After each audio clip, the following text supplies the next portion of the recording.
नमस्कार दोस्त, मैं ओम प्रकाश गुर्जर। आज अपना चलेगा भारतीय संविधान की सीरीज चल रही है ये, और उसमें 1935 का अधिनियम चल रहा है। इससे पहले हमने इतिहास जो संविधान का रहा है वो कंप्लीट करवा दिया है 1935 तक। उससे बाहर क्वेश्चन नहीं जाने वाला है एक भी परीक्षा में।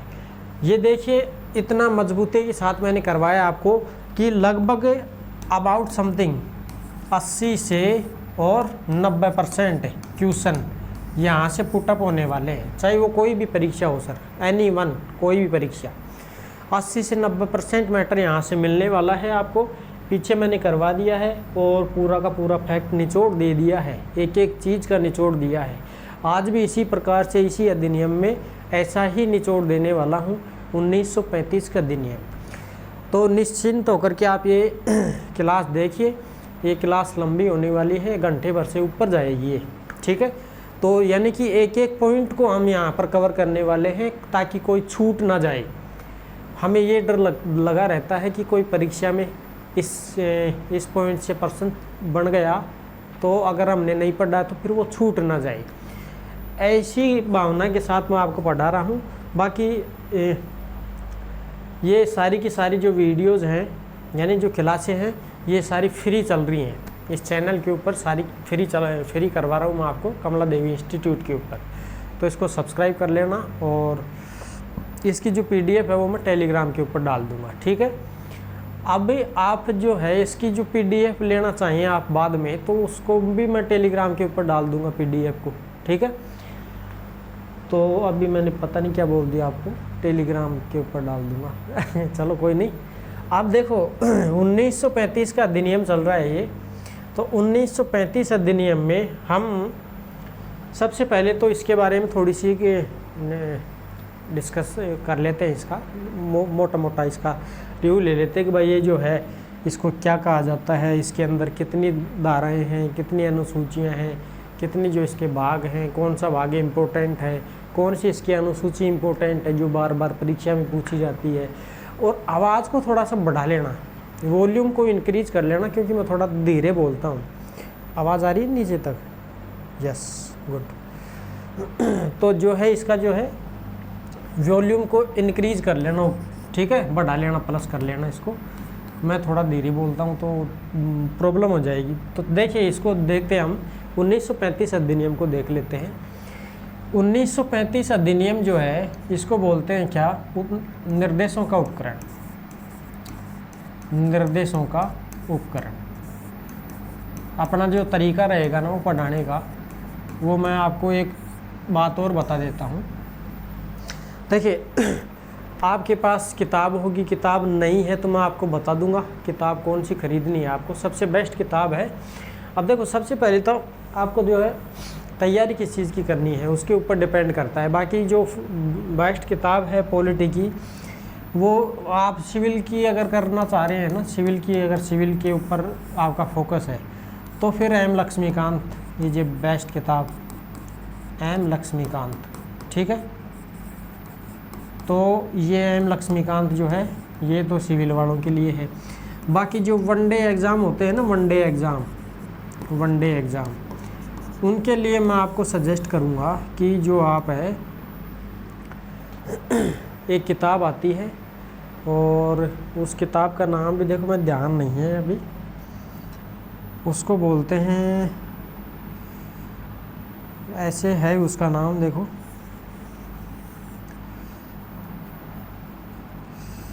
और मैं अभी बता दूंगा उसका किताब का नाम।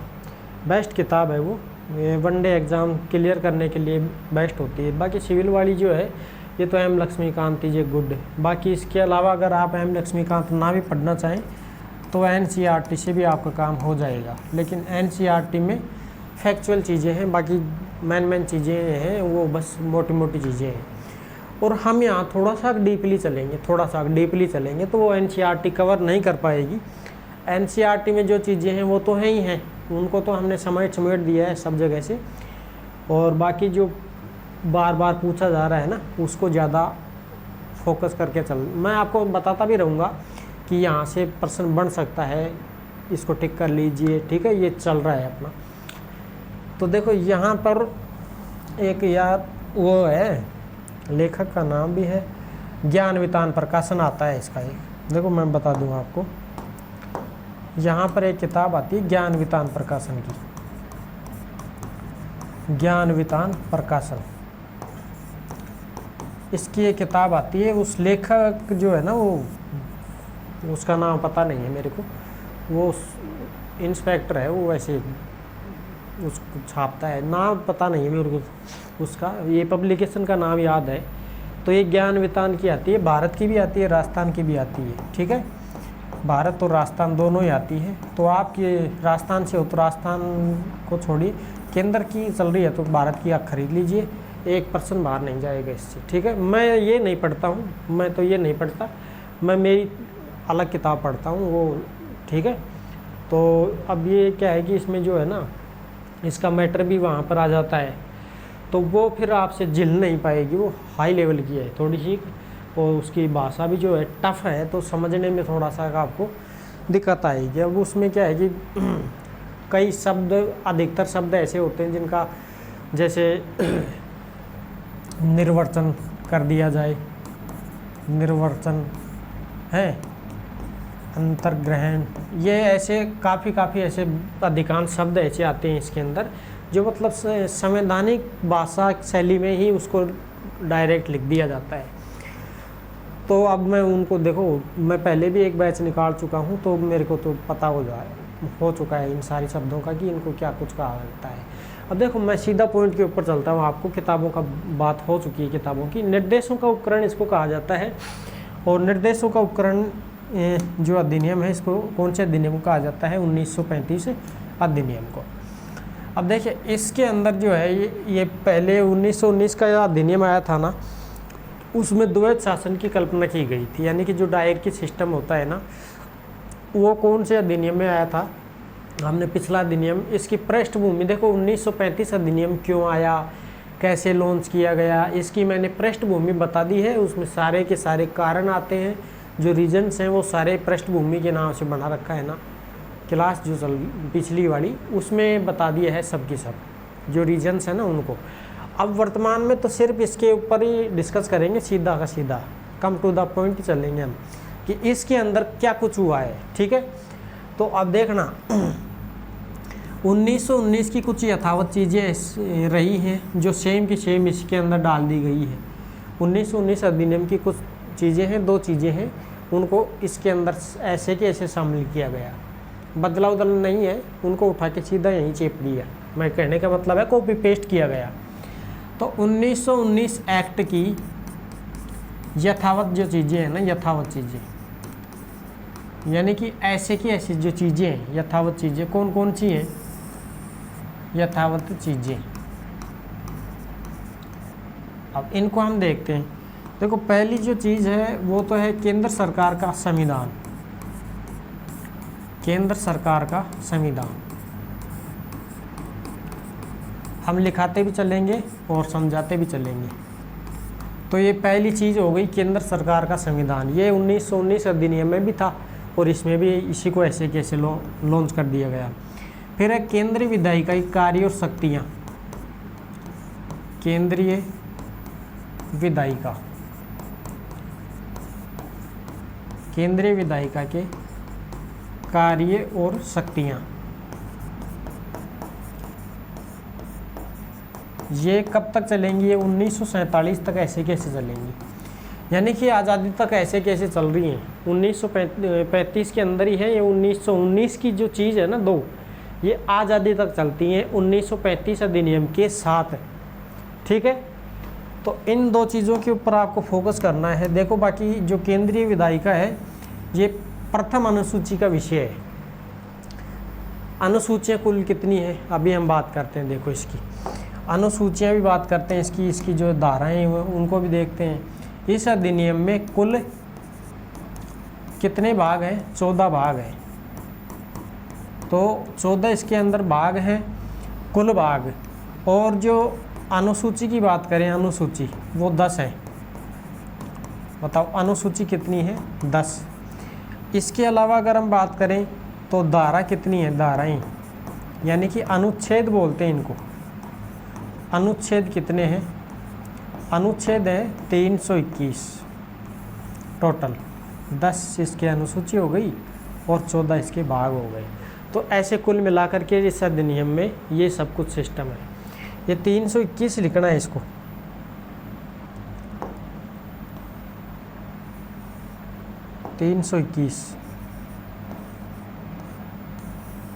ठीक है।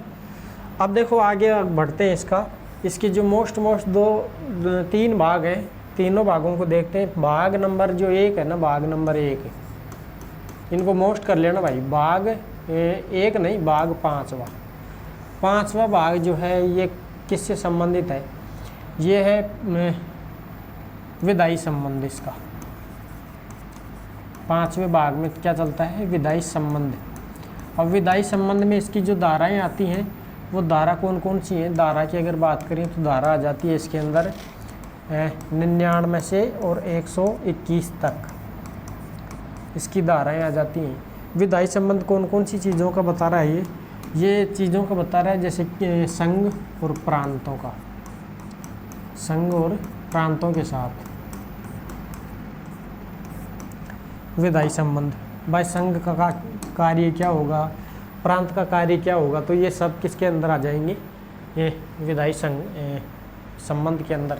फिर भाग 6 जो होगा, भाग 6, तो भाग 6 के अंदर जो है ये आ जाएगा प्रशासनिक संबंध। प्रशासनिक संबंध, प्रशासनिक संबंध के अंदर जो धाराएं आती हैं, ये जो धाराएं हैं इसके अंदर 121 से लेकर के और 135 तक इसके अंदर धाराएं शामिल हैं। याद करना है, ये प्रश्न पूछा जा रहा है बार बार। ये मैं मोस्ट बता रहा हूँ, मोस्ट चीज़ें हैं, ये स्टार लगा दिया, ठीक है। तो ये बार बार पूछा जा रहा है, बताइए धारा भाग 5 में क्या है, भाग 6 में क्या है, भाग 7 में क्या है। तो भाग 7 की अगर बात करें, भाग 7 में इसको देखो, ये गचर पचड़ हो जाएगा एकदम से। भाग 5 हो गया, भाग 6 और भाग 7। तो जो है भाग 7 के अंदर जो है वित्तीय संबंध आ जाएगा इसका, वित्तीय संबंध। और धारा आ जाएगी इसकी कौन सी?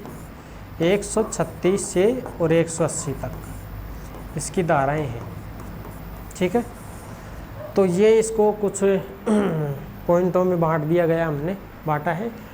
अब इसके अंदर चलते हैं और एक एक चीज़ को देखते हुए आगे बढ़ते हैं। इसके स्क्रीनशॉट लेना चाहें तो ले सकते हैं, अपनी किताब में नोट कर लेना, कोई नई पॉइंट मिले तो, ठीक है। नेक्स्ट आगे बढ़ते हैं।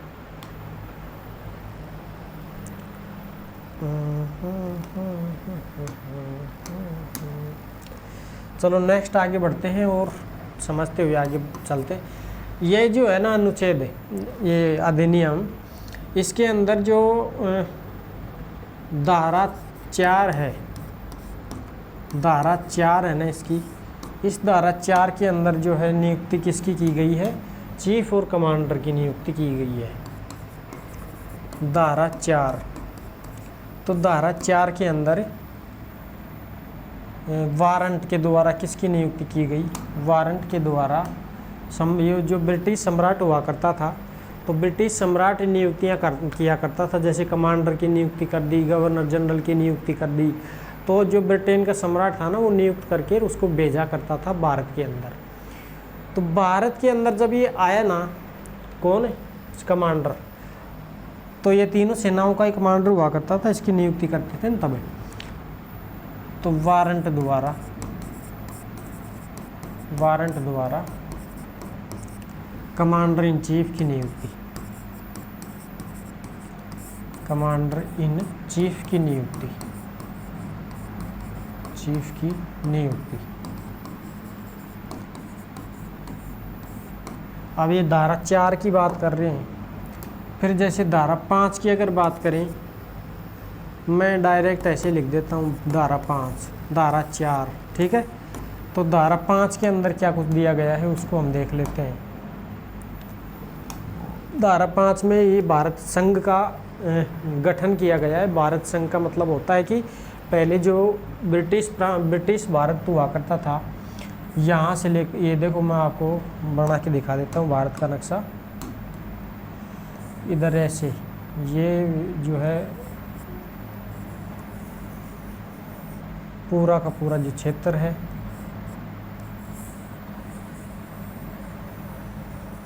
ये पूरा नीचे तक का है और ये पाकिस्तान वाला इलाका है, ठीक है। तो ये पहले भारत ही हुआ करता था, ठीक है ना। तो इस भारत के अंदर, पूरे के अंदर, इस पूरे भारत के अंदर यहाँ पर रियासतों के सिलसिला सब था पहले। तो ऐसे कुल मिलाकर के रियासतें थी भारत के अंदर, जिनको हम इकाइयाँ बोलते थे। जो ये रियासतें थी, ये रियासतें जो थी ये प्रांतों का अंग थी। यानी कि यहाँ पर ये प्रांत हो गया, अरे सुसरे को जा कुछ ना कुछ, जैसे ये प्रांत, इसमें कितनी रियासत हो गई, ये प्रांत हो गया ब्रिटिश प्रांत, ये प्रांत हो गया, फिर ये प्रांत हो गया, ऐसे पास बंगाल प्रांत हो गया है, असम प्रांत हो गया, उधर अगर देखा जाए तो असम प्रांत हो गया। तो इनमें कुछ रियासतें हुआ करती थी, इन सब को एक करना चाहते थे। ये भारत संघ का मतलब था कि इस पूरे भारत के ऊपर एक ही गवर्नर, यानी कि गवर्नर जनरल जिसको हम बोलते हैं वायसराय, अब वर्तमान में राष्ट्रपति नाम है उसका। तो इस गवर्नर जनरल का कंट्रोल इस पूरे के पूरे भारत की जितनी भी रियासतें हैं, राज्य हैं, उनके ऊपर हो और एक गवर्नर हो, यानी कि एक ही यहाँ का शासक हो। ऐसा नहीं है कि भाई यहाँ का राजा कुछ अलग डिसीजन कर रहा है, वो राजा कुछ अलग डिसीजन कर रहा है। तो इनकी ये सोच हुआ करती थी कि भाई अपने को जो क्या करना है, पूरे भारत के ऊपर कंट्रोल करना है, ये गवर्नर जनरल के हाथ में रहेगा पूरा कंट्रोल, ठीक है। तो ये भारत संघ का निर्माण करना चाहते थे। भारत संघ यानी इसका मतलब क्या हो गया कि केंद्रीय सरकार की स्थापना का प्रावधान किया गया था। केंद्रीय सरकार की स्थापना, केंद्रीय सरकार की क्या की गई थी, स्थापना का प्रावधान कौन सी धारा के अंदर किया गया था, ये धारा थी धारा 5, ठीक है। तो ये कुछ मैटर था। अब देखो राजा जो थे ना रियासतों के, ये दूसरे बिरच गए। इन्होंने क्या किया कि ये सोच रहे थे कि यार अब ये सोच रहे हमारे ऊपर भी कंट्रोल करेंगे, तो वो इनको जो है नट दिया जाए। अब क्योंकि उनके ऊपर ऑप्शन था चूज़ करने का, यानी कि चयन का ऑप्शन दिया गया था उनको कि आप जो है ये विलय पत्र के ऊपर हस्ताक्षर करके आप इसमें शामिल हो सकते हैं अपनी इच्छा के अनुसार, होना चाहें तो। अब ये ऑप्शन इनको मिल गया कि भाई आप होना चाहें तो, यानी कि हम हो भी सकते हैं और नहीं भी हो सकते हैं। तो ये दूसरे राजाओं ने क्या किया, रियासतों के राजाओं ने शामिल होने से मना कर दिया कि भाई सुने अंग्रेज गवर्नर जनरल, हम शामिल नहीं होंगे, ठीक है। तो ऐसे कुछ लोग शामिल हुए, अधिकतर लोगों ने मना कर दिया। अब मना कर दिया तो इसका जो केंद्रीय भाग था ना, जो इच्छा थी केंद्रीय भाग बनाने की, वो संभव नहीं हो पाई। यानी कि ये जो अधिनियम है ये पूर्ण रूप से लागू नहीं होने के कारण इनकी सरकार, यानी कि इनकी जो सरकार जो इच्छा थी इनकी, ये पूरी नहीं होने के कारण ये अधिनियम लागू नहीं हो सका। तो ये अधिनियम इसलिए बनाया गया था केंद्र सरकार की गठन के लिए। अब देखो भाग 5 में भारतीय संघ का गठन, भारतीय संघ का गठन यानी कि केंद्रीय सरकार की स्थापना का प्रावधान, केंद्रीय सरकार की स्थापना का प्रावधान इसके अंदर किया गया था। स्थापना का प्रावधान तो क्या ये लागू हो सका? नहीं हो सका, क्योंकि राजाओं ने शामिल होने से क्या कर दिया, मना कर दिया। अब देखो इसके अंदर कुछ चीज़ें और भी थी कि ब्रिटिश प्रांत जो थे ना, ब्रिटिश प्रांत यानी कि उनके ऊपर अंग्रेज़ों का अधिकार था। अब ब्रिटिश प्रांतों का अनिवार्य था इसके अंदर शामिल होना, लेकिन देसी रियासतों को उनकी इच्छा के ऊपर छोड़ दिया गया था। तो इसके अंदर जो है शामिल होना अनिवार्य किसका था? शामिल होना अनिवार्य ब्रिटिश प्रांतों का। ब्रिटिश प्रांतों के अंदर रियासतें हुआ करती थी।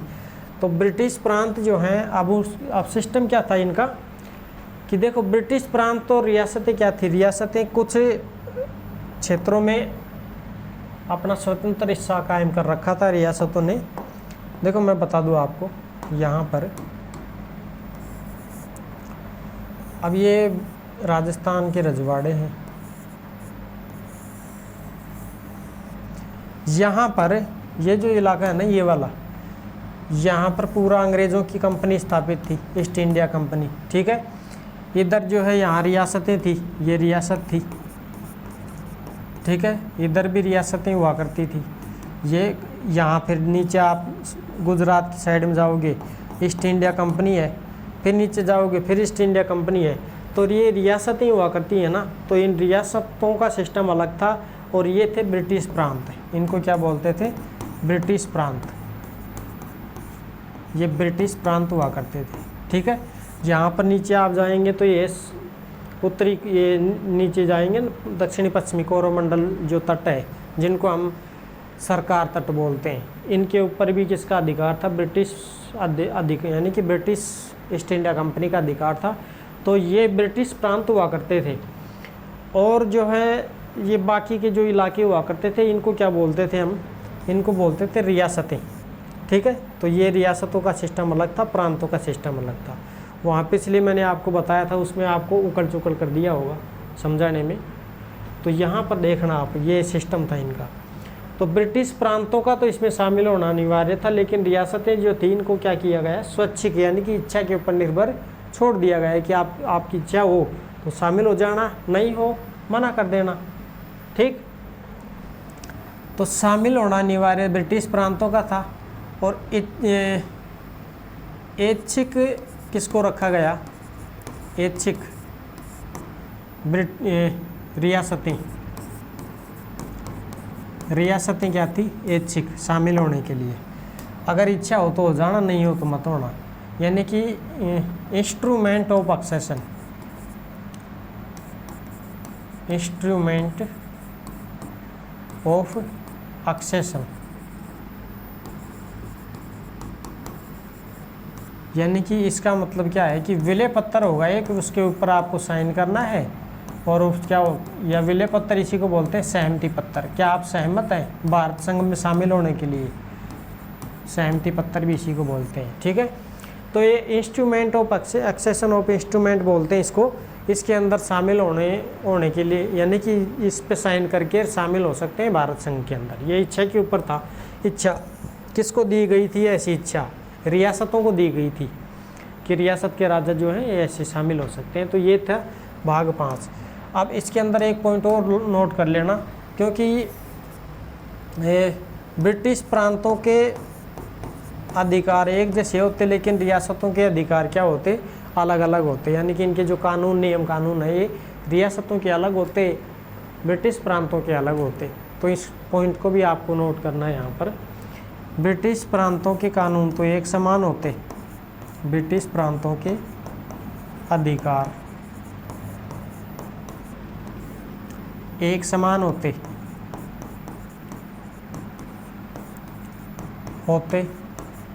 लेकिन रियासतों के अधिकार अलग अलग होते। रियासतों के नियम या अधिकार अलग अलग होते, अधिकार या नियम अलग अलग होते।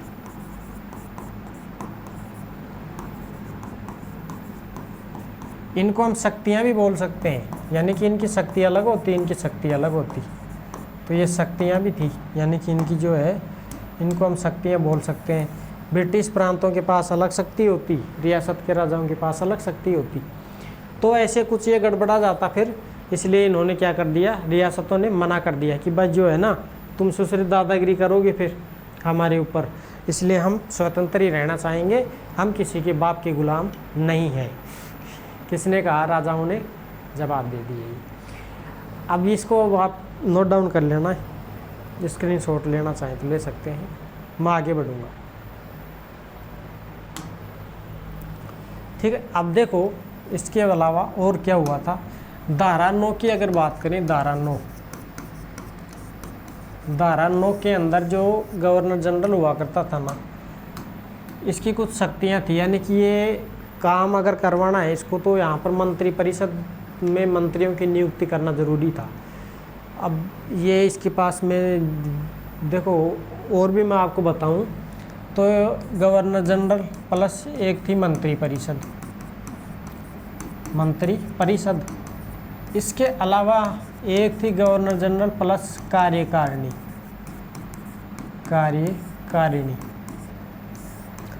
तो ये अलग थी और ये अलग थी। ये ऐसे इसकी जो कार्यकारिणी जो परिषद हुआ करती थी, इसके दो भाग हुआ करते थे। अब इनको जो है विषय जो रखे गए थे ना, देखो ये तो थे हस्तांतरित विषयों के, हस्तांतरित विषयों का संचालन किया करती थी ये, और ये था आरक्षित विषयों का संचालन करने के लिए, आरक्षित विषयों का संचालन। अब मैं इसको समझा देता हूँ थोड़ा सा आपको। आरक्षित विषय वो विषय थे जो अंग्रेज अपने अधिकार में सुरक्षित रखे थे उन चीज़ों को। जैसे इमरजेंसी आ जाए तो पुलिस हमारी होगी, सेना हमारी होगी, व्यापार हमारा होगा, डाक हमारा होगा, पत्र पत्रिकाएँ हमारी होगी, है न्यायपालिका हमारी होगी। तो यानी कि ये मेन जो चीज़ें हैं ना इमरजेंसी के अंदर, पावर सबसे ज़्यादा हम रखेंगे। बाकी जो जैसे चिकित्सा है, स्वास्थ्य है, खेती है, बाड़ी है, वन है, जंगल है, उनको हम हस्तांतरित विषय बोलते हैं।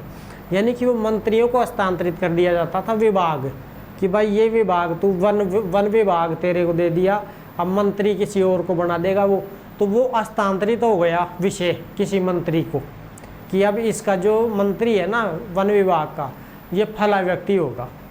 लेकिन जो पुलिस गृह दल यानी कि गृह विभाग होगा पुलिस दल का, न्याय विभाग, पुलिस विभाग, ये किसके अंडर रखे गए? अंग्रेज अपने खुद के अंडर ही रखे इनको, कि आगे पता नहीं क्या दिक्कत बन जाए, भारत में जनता भड़क जाए तो लठ तो टेक देंगे हमारे पुलिस वाले, हमारे पास होंगे तो समझ गए। तो ये जो थे ये अलग अलग इनकी जो कार्य प्रणाली हुआ करती थी, गवर्नर जनरल के अंदर ही थी ये। तो ये ऐसे मंत्री परिषद में मंत्रियों को हस्तांतरित विषय दे दिया जाता था। कार्यकारिणी जो थी इनकी परिषद, इसको हम परिषद भी बोलते हैं, जो कार्यकारिणी जो परिषद हुआ करती थी उसके अंदर आरक्षित विषय थे।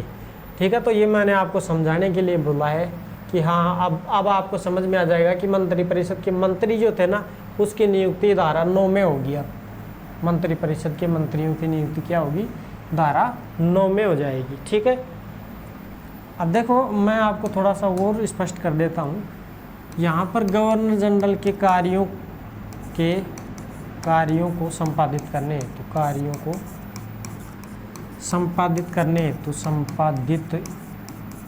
करने हेतु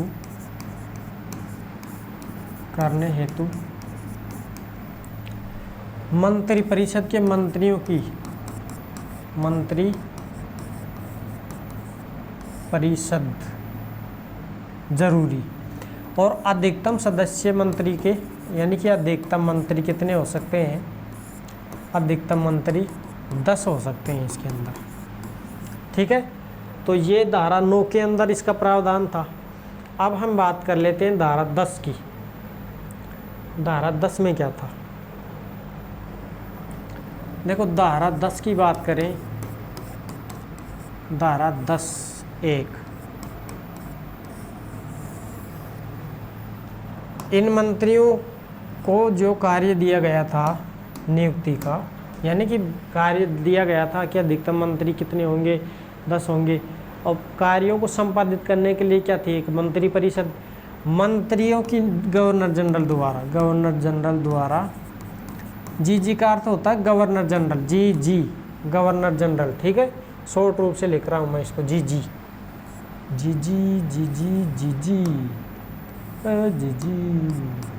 गवर्नर जनरल द्वारा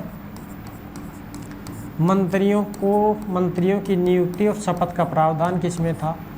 मंत्रियों की नियुक्ति और शपथ नियुक्ति प्लस शपथ। ये किस में था भाई? धारा 10(1) में।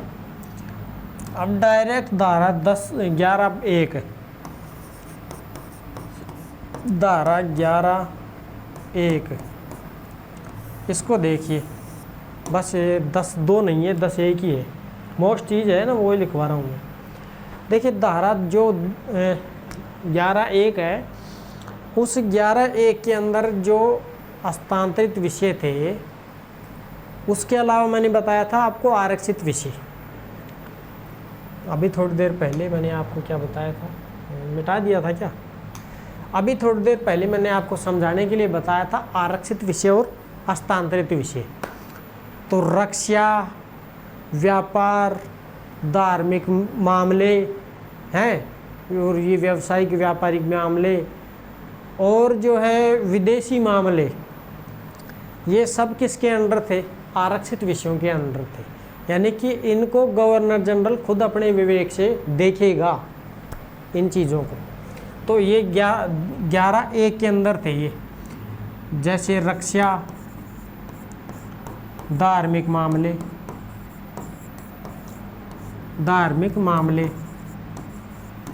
विदेशी मामले। भाई विदेशों के साथ में, कौन से देश के साथ में कैसी मैत्री करनी है, दुश्मनाई करनी है, कि कौन सी संधि करनी है, या दोस्त मानना है, या जो भी सिस्टम है बात करने का, क्या इसके साथ रणनीति करनी है, वो सारे सिस्टम किस में आ जाते हैं? विदेशी मामले में आ जाते हैं। फिर धार्मिक मामलों में मतलब धर्म के ऊपर, रक्षा यानी कि सेना, विदेशी मामले, और इसके अलावा जो जनजातीय इलाके हुआ करते थे असम, मेघालय की साइड में, त्रिपुरा वाले, उन क्षेत्रों को आरक्षित विषयों में रखा गया। और जो है जनजातीय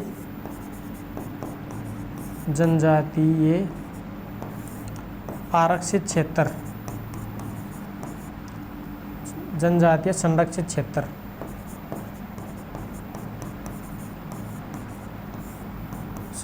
क्षेत्र, गवर्नर जनरल के अंडर, गवर्नर जनरल के अंतर्गत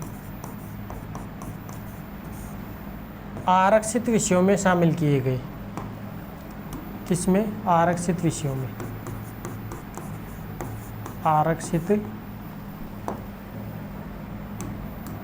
विषयों में शामिल, यानी कि खुद देखिएगा गवर्नर जनरल विषयों में शामिल, कि इनके साथ कैसे क्या सिस्टम करना है, वो खुद गवर्नर जनरल खुद देखेगा इसको। तो ये था 11(1) के अंतर्गत। इसकी स्क्रीनशॉट आप ले सकते हैं, ठीक है? लेना चाहिए तो ले सकते हैं, वरना मत लेना। चलिए नेक्स्ट आगे बढ़ते हैं, और धारा 11 हो गई 1।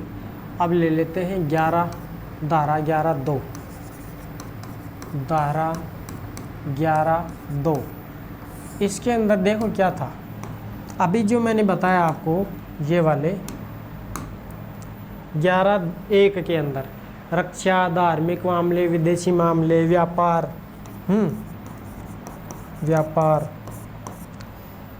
इनकी कार्य प्रणाली को सुचारू रूप से चलाने के लिए 3 सलाहकारों की नियुक्ति कौन करेगा? गवर्नर जनरल करेगा। यानी कि गवर्नर जनरल इनके कार्यों को संचालित करने के लिए 3 सलाहकार नियुक्त करेगा।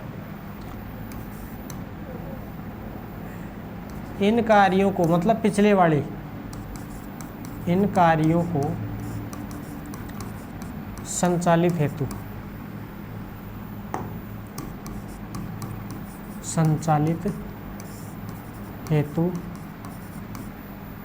गवर्नर जनरल द्वारा 3 सलाहकारों की नियुक्ति, 3 सलाहकारों की नियुक्ति का प्रावधान था इसके अंदर, कि जो है 3 सलाहकार क्या होंगे इसके अंदर नियुक्त होंगे उन काम को देखने के लिए, पिछले वाले काम को देखने के लिए। अब देखिए धारा 11 हो गई, अब करेंगे हम धारा 12 शुरू। धारा और 12(1) इसमें क्या कुछ शामिल था इसको देख लेते हैं। 12(1) जो थी ना, ये भाई जैसे अपने जो ये जनजाति जो क्षेत्र हैं उनके अंदर आदिवासी लोग रहते हैं, यानी कि अल्पसंख्यक जो हैं उनके सम्मान की रक्षा करना, उनके अधिकारों की रक्षा करना, जो रियासत के राजा थे उनके अधिकार और उनके सम्मान की रक्षा करना, और तो और जो केंद्रीय सरकार की आर्थिक साख थी ना, साख है इनकम पैसे की, उसकी रक्षा करने का काम भी किसका था? गवर्नर जनरल के ही अंडर का था, यानी कि इसके अंतर्गत आया करता था। तो ये 12(1) के अंदर था। अभी हम और समझते हैं थोड़ा सा। देखो ये जो था गवर्नर यानी ये सोच रहा है गवर्नर जनरल के स्वयं विवेक की शक्तियाँ इसके अंदर शामिल थी। गवर्नर जनरल की स्वयं विवेकीय शक्तियाँ, स्वयं विवेकीय शक्तियाँ इसके अंदर शामिल थी। स्वयं विवेकीय शक्तियाँ इसके अंदर क्या थी? शामिल थी। और अब हम देखते हैं इसके अल्पसंख्यकों के अल्पसंख्यकों के अधिकारों की रक्षा, अधिकारों की क्या करेगा? रक्षा करेगा। ठीक है। इसके अलावा अगर हम बात करें तो केंद्र सरकार के आर्थिक साख की सुरक्षा, केंद्रीय सरकार की आर्थिक साख की रक्षा, आर्थिक साख, साख का मतलब होता है जो टैक्स इकट्ठा करके जमा किया जाता है ना। हर साख में किसान की साख क्या होती है? 6 महीने एक, 6 महीने दूसरी, 6 महीने में बाजरा, 6 महीने में गेहूँ, कभी चना, कभी सरसों। तो एक साख में एक फसल पैदा होती है, तो ऐसे साख बोलती है। सरकार की जो साख थी वो वार्षिक थी, ठीक है, तो उसमें जो टैक्स इकट्ठा होगा उसको साख बोलेंगे। तो उसकी सुरक्षा करना ताकि कोई चोर उचक्का जो है लूट लाट खसोट के कहीं चला ना जाए, इसलिए केंद्रीय सरकार की आर्थिक साख की रक्षा करना। और जो राजा महाराजाओं को जो वचन दे रखा था सुरक्षा का, उनके आत्म सम्मान और अधिकारों की रक्षा का वचन दे रखा था, उसका अधिकार का क्या करना? सम्मान करना। राजाओं के अधिकार और सम्मान का, अधिकार प्लस सम्मान का, सम्मान की रक्षा करना। ये किसके अंदर था? ये 12(1) के अंदर शामिल थे ये चीज़ें। ठीक है, इसको आपको नोट डाउन करना है। कहीं से कोई भी पर्सन कहीं से पूछा जा सकता है, तो इसकी आपको ये मत करना कि आप भाई जो है दादागिरी करने लग जाओ। ओके, यहाँ से कैसे पूछ लिया है, इसके स्क्रीनशॉट ले लो, मजाक करते रहते हैं बीच बीच में। ठीक है। हरे नाले 12(1) हो गई। 12(2) को देखते हैं। चलो रे चलो नदी के किनारे जामुन धो कर खाएं सरे। धारा 12(2), 12(2) के अंदर क्या आ जाएगा? 12(2) के अंदर भाई साहब आपके क्या आ जाएगा? 12(2) के अंदर आ जाएगा। इसके अंदर देखो गवर्नर जनरल की जो स्वयं विवेक की शक्तियां हैं वो भी आ जाएंगी। स्वयं विवेक की शक्तियां भी हैं, वो 1 में भी थी, इसमें भी आ जाएगी। इसके अंदर इसका जो कार्यकारिणी है इसको 2 भागों में बांटा गया। इसकी कार्यकारिणी यानी कि किसकी? गवर्नर जनरल की। गवर्नर जनरल की कार्यकारिणी को कितने भागों में बांटा गया? कार्यकारिणी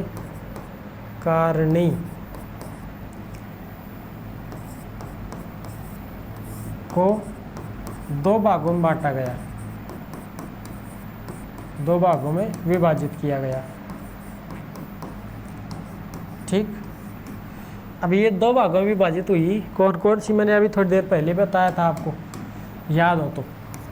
एक तो थी गवर्नर जनरल, साथ में विधान परिषद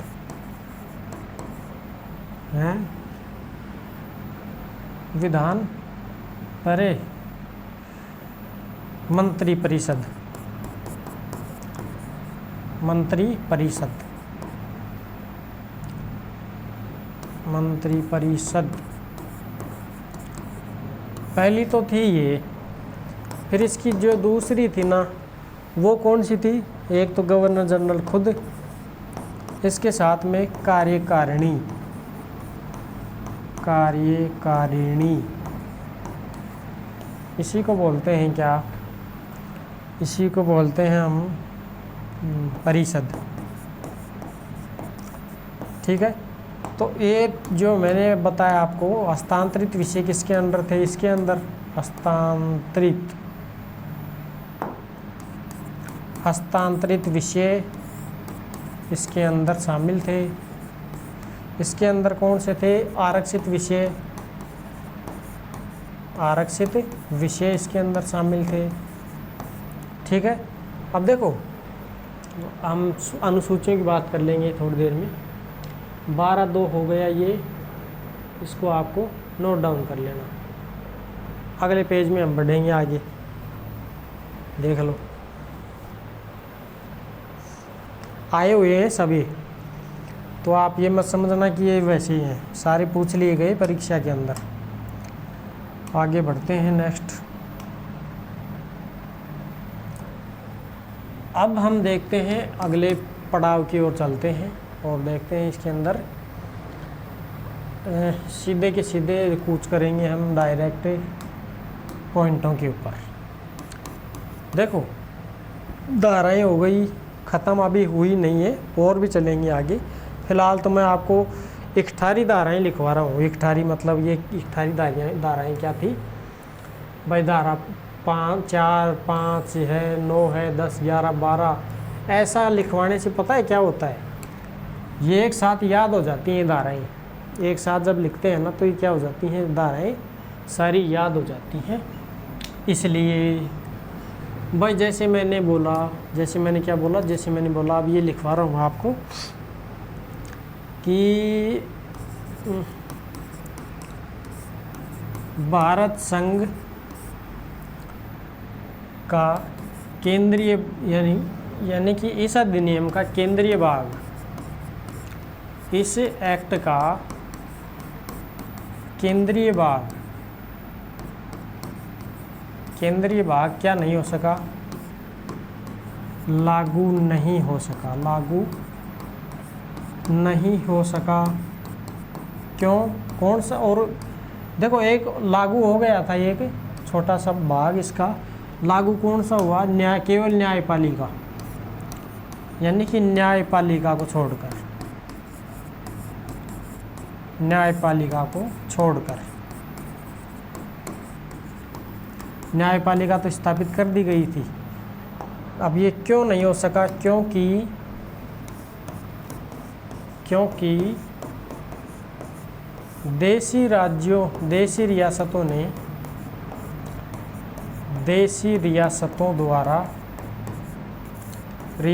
ने शामिल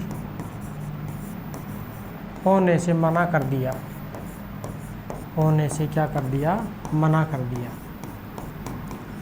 इसलिए ये केंद्रीय भाग क्या नहीं हो सका? लागू नहीं हो सका। अब राजा सोच रहे क्या हम क्यों होंगे शामिल? तुम्हारे बाप के नौकर थोड़ी हम जो हम शामिल होंगे। अब ये अंग्रेज जो है ना, ये उनको दम खाया करते थे राजाओं को। अब जैसे कोई क्रिकेट लगान फिल्म देखना आप, लगान फिल्म के अंदर राजस्थान के रजवाड़ों की जो राजा हैं वहाँ क्रिकेट चल रहा है, क्रिकेट देख रहे हैं। अब वहाँ कोई जो है आदमी एक बॉल को उठा लेता है, उनकी क्रिकेट की जो गेंडी है गुड़ती चली गई उनके पास, वो बैठे बैठे देख रहे थे। अब वो जो गेंडी है, वो जो गेंद है वो उठा करके उसको देखने लग जाते हैं, दूसरे क्या खेलते हैं ये उस समय। अब भाई वो आता है गोरा और उसको फटकार लगाता, उसको गिरा देता है कि शट अप, तुम नहीं जानते, खिरखिट बोलते हैं इसको, खिरखिट। ठीक है, तो मतलब उसको देखना, अब राजा कुछ बोल नहीं पा रहा है उसके सामने, हर बैठा बैठा कुर्सी के ऊपर देख रहा है उसको। मतलब दादागिरी नहीं थी उन राजाओं की, वो ऐसे मतलब संकोचित भाव से ऐसे बिच्छू बिच्छू माखी की तरह ऐसे ऐसे ऐसे मतलब बस गीदड़ की तरह भुभ बन के चुपचाप बैठे रहते थे। ऐसी पावर में थे अंग्रेज। ठीक है, देखना वो लगान फिल्म बहुत अच्छी है, उसमें टैक्स इकट्ठा किया जाता है, जहाँ बरसात नहीं होती है वहाँ से भी ज़बरदस्ती टैक्स इकट्ठा किया जाता है कि जो है टैक्स इनसे वसूलना पड़ेगा। अब ये क्रिकेट में जब हार जाते हैं ना तो एक अंग्रेज अधिकारी होता है, उसको जो है भगाया जाता है। फिर शर्त हो जाती है कि भाई बॉल क्रिकेट में जीत गए तो टैक्स नहीं देंगे 2 साल का 5 साल का जो भी है 2 साल तक। ठीक है बोला, डन हो गया, हरा दिया। फिर उसको भगाया गया अफ्रीका के सहारा मरुस्थल में डाला उसको दंड देने के लिए कि यहाँ से इकट्ठा कर बूढ़। तो ऐसा सिस्टम इनके साथ में किया गया था। ठीक है, तो देशी रियासतों ने शामिल होने से क्या कर दिया था, मना कर दिया था, जिसके कारण क्या हुआ, अंग्रेज़ों की जो खाट खड़ी कर दी ब्रिटिश सरकार ने कि सोच तुम वहाँ पर ये करने जाते हो, कमाई करने जाते हो, इसलिए तो ये केंद्रीय भाग लागू नहीं हो सका। अब देखो प्रांतों में तो जो है, अब प्रांतों की अगर बात करें, प्रांतों की बात करें तो प्रांतों में जो है स्वायत्त शासन लागू कर दिया गया था। स्वायत्त शासन का मतलब होता है जैसे अपनी ग्राम पंचायतें हैं, स्वायत्त शासन है यानी कि आत्मनिर्भर है, आत्म अनुशासन यानी कि खुद का अनुशासन या खुद का जो शासन यहाँ चल रहा है उसको स्वायत्त शासन बोलते हैं। तो ये लागू हुआ था। अब देखो मैं आपको एक चीज़ और बता देता हूँ, कुछ चीज़ें हैं जो मैंने आपको यहाँ पर लिखवाई नहीं है, इसको देखो। यहाँ मैं आपको एक चीज़ लिखवाता हूँ, ये जो है लागू कब हुआ, लागू हुआ था ये 1 अप्रैल 1937 को अधिनियम है। और इसके समय गवर्नर जनरल कौन था, लॉर्ड लिनलिथगो, लॉर्ड लिनलिथगो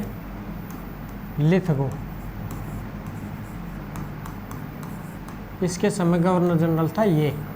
इसके समय क्या हुआ था, ये अधिनियम लागू हुआ था। इसी अधिनियम को बोला जाता है क्या, यानी कि ये केंद्र सरकार को बनाने में एक मील का पत्थर साबित हुआ था। इस अधिनियम को ये उपनाम दिया जाता है कि भाई ये जो है केंद्र सरकार के गठन में क्या होता है, मील का पत्थर साबित होता है। और जो है इसके एक नोट डाल के लिख लो, बाद में सारा पता नहीं रह जाएगा। यानी कि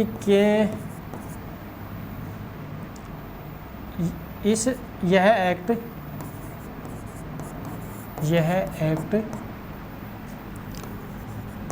आत्मनिर्भर सरकार का गठन करने के लिए, यानी कि स्वायत्त शासन या केंद्रीय सरकार के गठन में, केंद्रीय सरकार के गठन में मील का पत्थर साबित हुआ,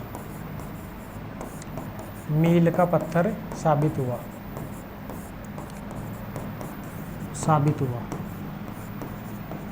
ऐसे के ऐसे इसको उतार लेना अपनी किताब में, नहीं है रजिस्टर बना रखा है तो उसको देख लेना। बाकी मैं फ्री करवा रहा हूँ, सारी क्लासें फ्री चल रही है, चैनल के ऊपर ही चल रही, पूरा करवा दूंगा मैं।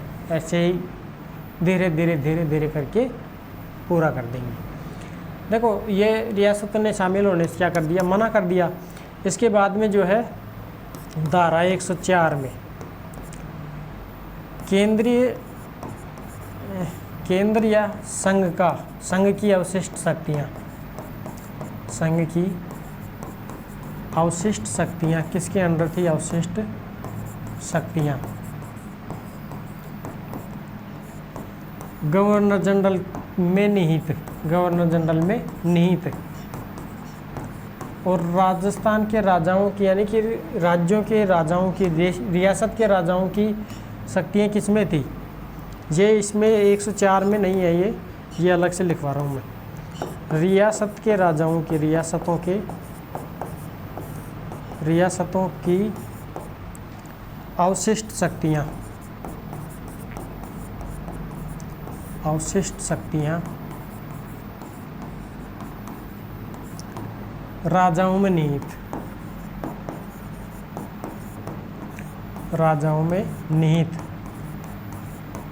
थी। ठीक है, मैं इसको स्क्रीनशॉट ले लो, मैं मिटाऊंगा फिर। नेक्स्ट, अब देखो धारा 200 की बात करें।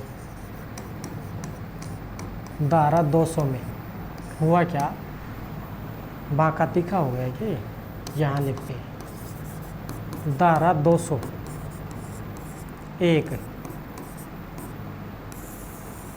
इसमें केंद्रीय न्यायपालिका के गठन का प्रावधान किया गया।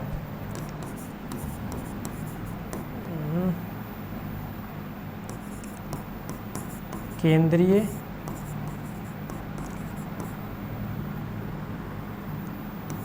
न्यायपालिका के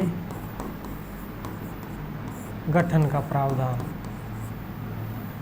प्रावधान क्या गठन होगा, अक्टूबर 1937 में 37 से चला ये, अक्टूबर 1937 से लेकर के और जनवरी 1950 तक, यानी 12 वर्ष का वनवास काटा है। पांडु गए 12 वर्ष के वनवास और 2 वर्ष का अज्ञातवास। पांडव गए थे 12 वर्ष का वनवास गए थे और पांडवों ने 2 साल अज्ञातवास काटा था बैराठ में। हमारे पास में ही पड़ता है बैराठ, आना कभी आप, दिखाएंगे आपको गणेश जी भीम डोंगरी और बीजक की डोंगरियाँ, जहाँ पर अशोक शिलालेख मिले, बाबरू शिलालेख मिले। ठीक है, उनको हम दिखाएंगे, गणेश डोंगरी को, बीजक डोंगरी को। केंद्रीय न्यायपालिका का गठन हुआ और जो है धारा 1 की बात बता रहा हूँ मैं आपको। इसी समय हुआ क्या कि जो है इसको लागू किया गया, किसको, धारा 201 में इसको बताया गया कि ये हुआ। देखो अक्टूबर 1937 से जनवरी 1950 तक 12 साल तक चला। उसके बाद में इसमें एक सिस्टम और हुआ करता था इससे पहले कि जो है ये था इसके अंदर, अरे इसको बोलते हैं हमें प्रिवी काउंसिल जो थी ना सिस्टम इसका। तो प्रिवी जो काउंसिल थी, काउंसिल अधिकारिता, प्रिवी काउंसिल अधिकारिता को क्या कर दिया, समाप्त कर दिया गया। किसके द्वारा समाप्त हुआ ये, सितंबर 1949 में संविधान सभा ने इसको क्या कर दिया, समाप्त, कि जो है लंदन हम क्यों भेजें। देखो प्रिवी काउंसिल क्या होती है इसको समझाता हूँ मैं। संविधान सभा द्वारा समाप्त किया, इसको समझे थोड़ा सा समझते हैं। देखो प्रिवी काउंसिल क्या थी, मैं बताऊं आपको। प्रिवी काउंसिल जो थी ना, ये प्रिवी काउंसिल जैसे ब्रिटेन की संसद है। अब ब्रिटेन जो है ना, ब्रिटेन यहाँ पर एक तो दल है, यहाँ पर निर्वाचित दल है, निर्वाचित दल। तो निर्वाचित जो दल था ना ब्रिटेन की बात कर रहा हूँ मैं। निर्वाचित जो दल था ब्रिटेन का, निर्वाचित दल, वहाँ तो थे एमपी एमएलए जिनको हम सांसद बोलते हैं, विधायक बोलते हैं, ये यहाँ थे। प्रधानमंत्री, प्राइम मिनिस्टर, पीएम भी यहीं पर हुआ करता था निर्वाचित दल में। ठीक है, और एक था इस ब्रिटेन में सम्राट का सिस्टम, यहाँ पर था सम्राट। तो सम्राट की जो सलाहकार परिषद हुआ करती थी ना, सलाहकार परिषद, इसको बोलते थे प्रिवी काउंसिल। इसको क्या बोला करते थे, प्रिवी काउंसिल।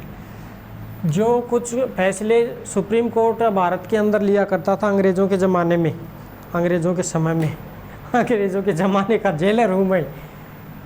तो अंग्रेज़ों के समय आने की ये जो फैसले होंगे ना सुप्रीम कोर्ट के खिलाफ, कोई भी अगर मुकदमा होगा, यानी कि सुप्रीम कोर्ट जो केंद्रीय न्यायालय था पहले जो है 1774 में कलकत्ता में स्थापित किया गया था सुप्रीम कोर्ट। एलिजा इम्पे प्रथम न्यायाधीश हुआ करते थे कलकत्ता में। तो वहाँ की बात नहीं है, ये बाद की बात है 37 की। तो ये इसके खिलाफ यानी कि न्यायपालिका के खिलाफ अगर किसी को मुकदमा करना था ना, वो ब्रिटेन में जा कर के यहाँ पर प्रिवी काउंसिल में मुकदमा कर सकता था। जो इसकी सलाहकार परिषद थी सम्राट की, यह सम्राट कौन था? जॉर्ज तृतीय। जॉर्ज, सारे सम्राट, रानी भी थी एलिजाबेथ, किसकी, बड़ बहादुर, इनको छोड़ दो, रहने दो। ये राजा था ना, इसकी सलाहकार परिषद हुआ करती थी, जिसको बोलते थे क्या? Privy council. यहाँ पर इसके विरुद्ध अपील होती थी प्रिवी काउंसिल में। इसलिए भारत के संविधान सभा ने ये कहा 1949 में कि अब क्या मतलब है, अब तो भाई हम संविधान बना रहे हैं, लागू ही तो नहीं हुआ अभी। अरे लागू ही तो नहीं हुआ, लिखा तो जा रहा है, संविधान सभा सारा कंट्रोल कर रही है। तो अब ये इस प्रिवी काउंसिल को ख़त्म करते हैं। इसलिए प्रिवी काउंसिल की जो अधिकारिता थी ना, इस अधिकारिता को सितंबर 1949 में संविधान सभा ने क्या कर दिया? समाप्त कर दिया कि अब आपको ब्रिटेन, लंदन जाने की ज़रूरत नहीं पड़ेगी आपको। ठीक है बच्चों, तो ये सिस्टम ये किया गया था संविधान सभा द्वारा। तो अब आगे बढ़ते हैं, आपको समझने में थोड़ा सा, यार ये ज़्यादा डिटेल खोलता हूँ ना मैं, लंबा समय चला जाता है इसके, इसलिए मैं थोड़ा बचता हूँ ये खोलने से। प्रिवी काउंसिल अधिकारिता को, ये सिस्टम को क्या कर दिया? धारा 201 में समाप्त कर दिया। अब हम पढ़ेंगे धारा 203। ये देखो, सुप्रीम कोर्ट स्थापित कहाँ होगा? सुप्रीम कोर्ट का स्थान कहाँ होगा? दिल्ली। अब दिल्ली होगा इसका स्थान सुप्रीम कोर्ट का। कौन सी धारा में है इसका प्रावधान? धारा 203 में, धारा 203 में। अब इसका जो धारा 202 है, 202 नहीं, धारा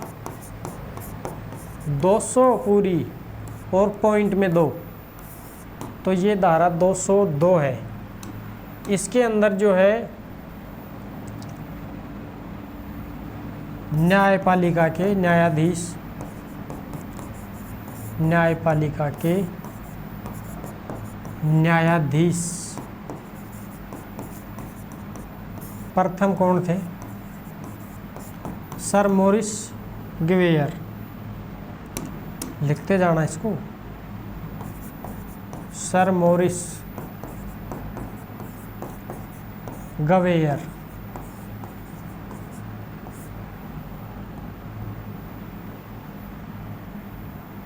घुस गया है क्या उसमें?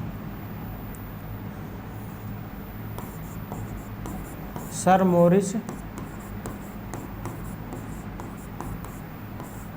गवेयर, ये मुख्य न्यायाधीश थे। इसके अलावा इसका प्रावधान था एक मुख्य प्लस 6 अन्य। नियुक्ति कौन करेगा? नियुक्ति सम्राट द्वारा। नियुक्ति बताओ किसके द्वारा? सम्राट द्वारा। सम्राट कौन? वही ब्रिटेन वाला, एलिजाबेथ हो चाहे या फिर जो जॉर्ज प्रथम हो, जॉर्ज तृतीय हो, कोई भी हो, तो वो नियुक्ति वो करेगा। तो ये सिस्टम था धारा 202 के तहत। धारा 203 में क्या थी? दिल्ली स्थान होगा किसका? सुप्रीम कोर्ट का। तो आज भी क्या है? दिल्ली है सुप्रीम कोर्ट। अब तो लेकिन ये अधिनियम है नहीं, अब तो संविधान ही लागू हो गया। संविधान से पहले का है ये। इसका पीछे ये 70% हिस्सा है ना,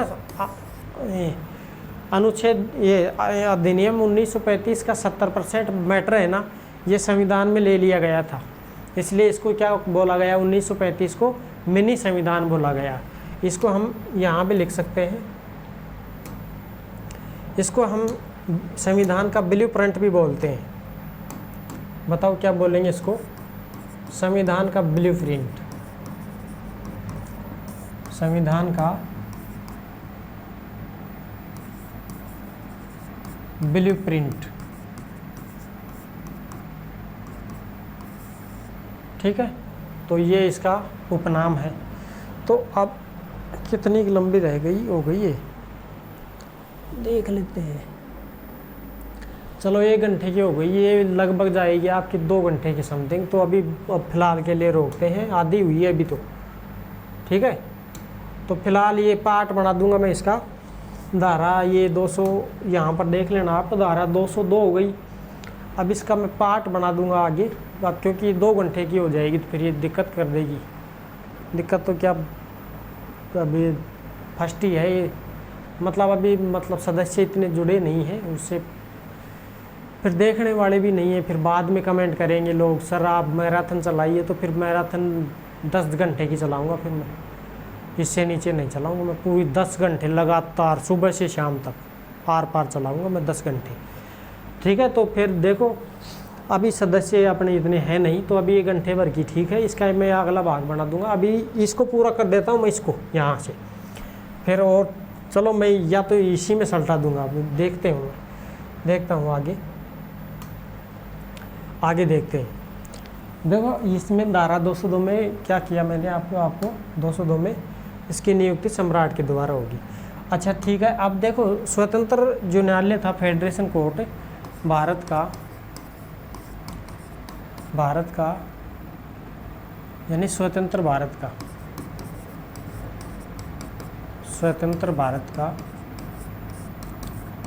फेडरेशन कोर्ट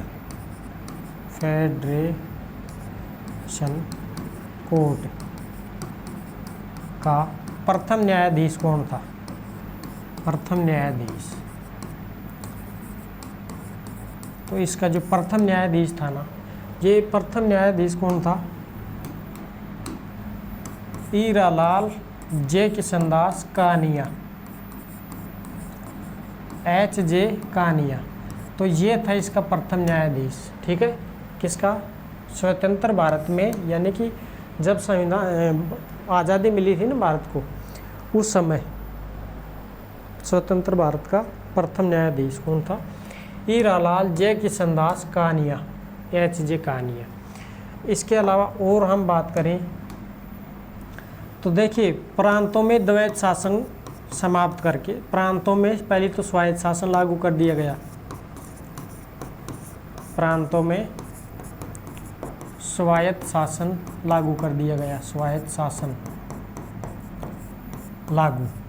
इसका मतलब क्या होता है? इसका मतलब होता है, देखो स्वायत्त शासन लागू, इसका मतलब होता है, मैं समझा देता हूँ आपको। स्वायत्त शासन का मतलब होता है कि खुद, जैसे अपने ग्राम पंचायतें हुआ करती है ना, तो ग्राम पंचायतों के अंदर कौन सा शासन है? स्वायत्त शासन, ठीक है। खुद सेल्फ डिपेंडेंट है ये, किसी के अंडर नहीं है। तो प्रांतों में स्वायत्त शासन लागू का मतलब है कि केंद्र के द्वारा इनको समस्त विधि, यानी कि जो प्रांतों में जो कानून निर्माण की सारी शक्तियाँ हैं, ये किसको सौंप दी गई थी? प्रांतों को सौंप दी गई थी। जैसे जो सूचियाँ होती है ना, केंद्र सूची, अभी हम उसके ऊपर भी आएंगे। अभी सूचियाँ लिखवाई कहाँ आपको, सूचियाँ भी लिखवाऊंगा मैं आपको। केंद्र द्वारा प्रांतीय विषयों पर कानून निर्माण की संपूर्ण शक्ति राज्यों को सौंप दी। कानून निर्माण की संपूर्ण शक्तियां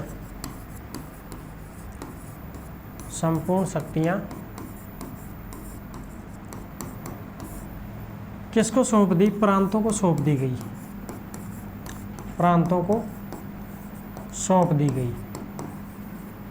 सौंप मतलब सौंप, दे दी गई, सौंप दी गई, ठीक है। तो इसको लिख लेना, मैं बोल भी तो रहा हूँ।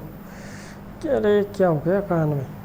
केंद्र द्वारा प्रांतीय विषयों पर कानून निर्माण की सारी शक्तियाँ किसको दे दी गई? राज्यों को दे दी गई, यानी प्रांतों को दे दी गई। अब प्रांतों को दे दी गई तो प्रांत जो है क्या बनाएंगे? कानून बनाएंगे अपने अपने प्रांतों में। इसलिए यहाँ पर क्या लागू हो गया? स्वायत्त शासन लागू हो गया। इसको हम बोलते हैं स्वायत्त शासन। देखो लागू कब होता है, स्वायत्त शासन लागू होता है, स्वायत्त शासन, स्वायत्त शासन, स्वायत्त शासनी को बोलते हैं हम ऑटोमनी, ऑटोनोमी, ऑटोनोमी।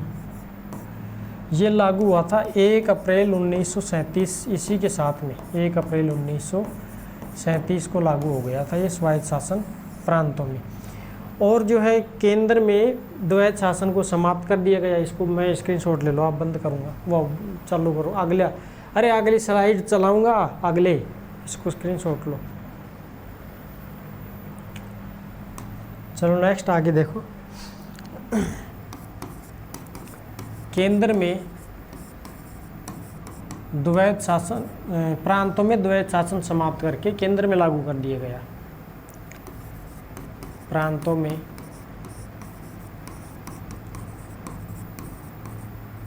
द्वैत शासन समाप्त करके केंद्र में लागू कर दिया गया, केंद्र में लागू।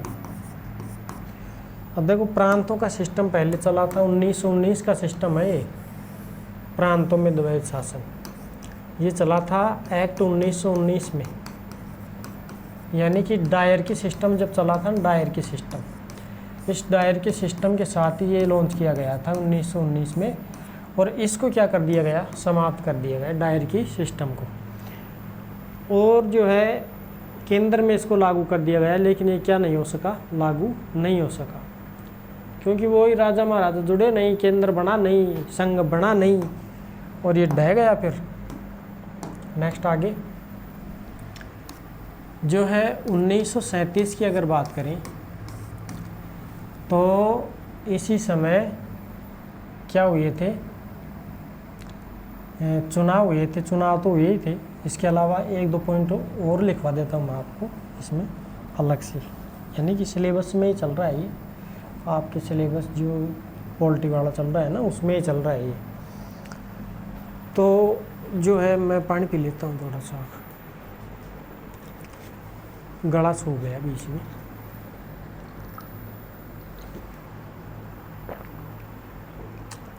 पाए पाए पाए पाए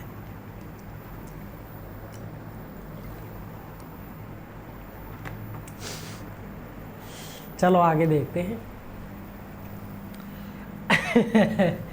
अरे अब जी थोड़ा गले में सही आया है, सही हुआ है थोड़ा सा वैसे।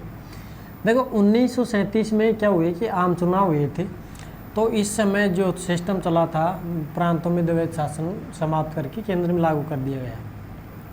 तो 1937 में देखो सबसे पहले तो मैं आपको लिखवा देता हूँ, धारा 200 और 89, इसको लिख लेना। 289 में क्या हुआ कि जो सिंध 1-2 प्लस उड़ीसा, नए राज्यों, नए प्रांत बनाए गए, नए प्रांत बनाए गए। इसके अलावा 1919 में जो 1919 का सिस्टम था ना, उस समय 1919 के समय आदन को अलग कर दिया गया, आदन को अलग किया गया।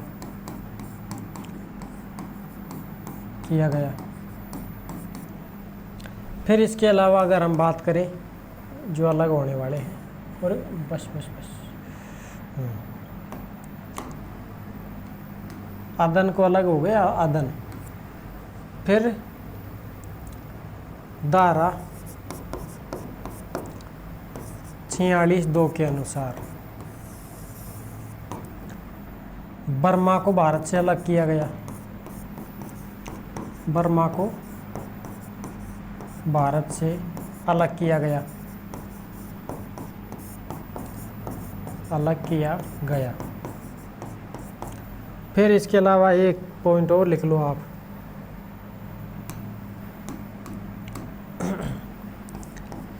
इसमें पॉइंट आप ये लिख लो कि जो बरार वाला जो क्षेत्र है ना,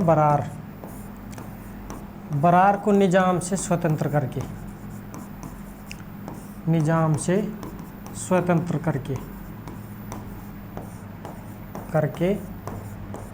मध्य प्रांत का अंग बनाया गया। मध्य प्रांत का अंग बनाया गया।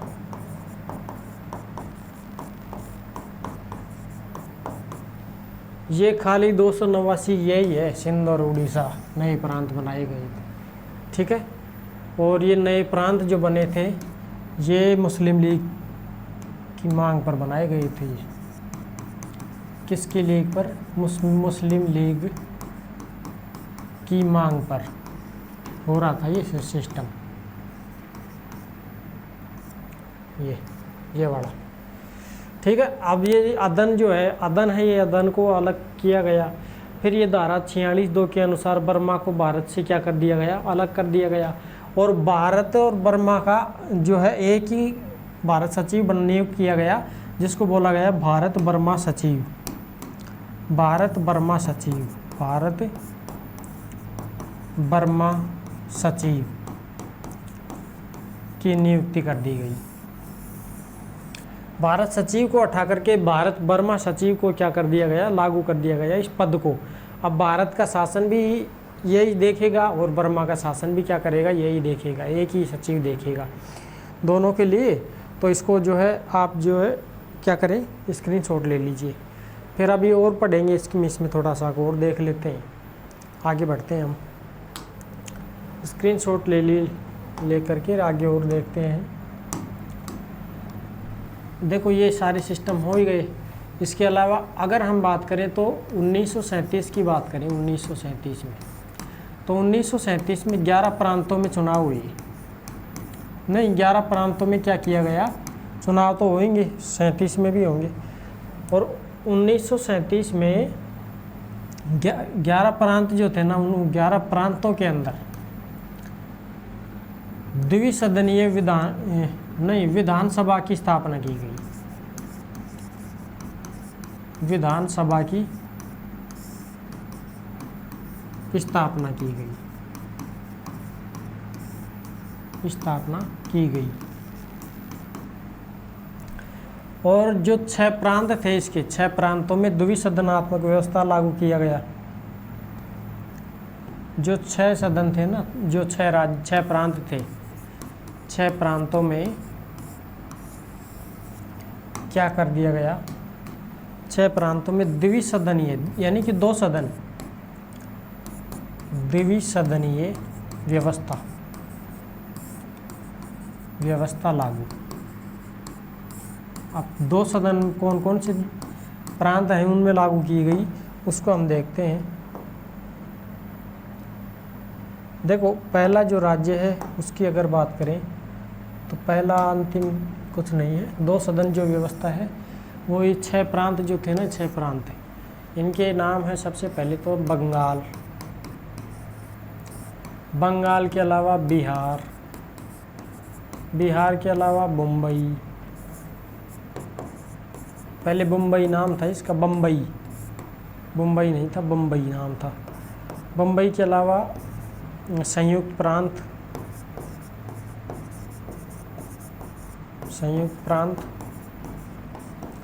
असम और मद्रास। ये कुल कितने थे? 6 प्रांत। ऐसे मिला है। कहाँ गया? अरे कैसे दौड़ रहे हैं? ऐसे देखो इसको। असम के अलावा देखो मद्रास। तो ये कुल मिलाकर के कितने प्रांत हो जाते हैं? 6, 2, 4 और 6। तो ये 6 के 6 प्रांतों में कौन सी सदन थी? द्विसदन था। 2 सदन का मतलब क्या होता है? द्विसदन की मतलब होता है इसके अंदर कि ये जो है विधानसभा भी इनके अंदर थी। देखो विधानसभा भी थी और विधान परिषद भी थी। विधान परिषद। अब 11 में से 6 में थी ये, 5 में नहीं थी। 5 में केवल कितनी थी? केवल 5 राज्यों में,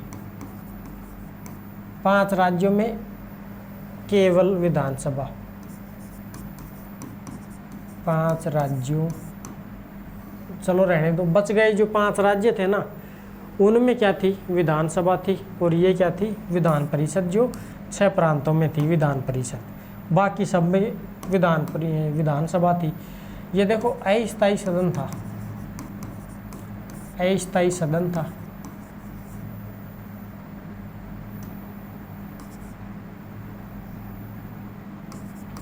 अस्थायी सदन, इसी को बोलते हैं निम्न सदन, निम्न सदन, ठीक है। ये था स्थायी सदन, ये स्थायी सदन था, इसको बोलते हैं उच्च सदन, ठीक है। तो ये है उच्च सदन, विधान परिषद। अब बाकी बच गए कौन कौन से, 6 में 11 में से 11 प्रांतों में तो हो ही गया ये विधानसभा की स्थापना, और 6 प्रांतों में 2 सदन था, और बाकी में 5 बच गए, और 11 में से 6 गए तो 5 बचे ना। 5 में केवल और केवल क्या थी, विधानसभा ही थी, और 6 में विधानसभा भी थी और विधान परिषद भी थी।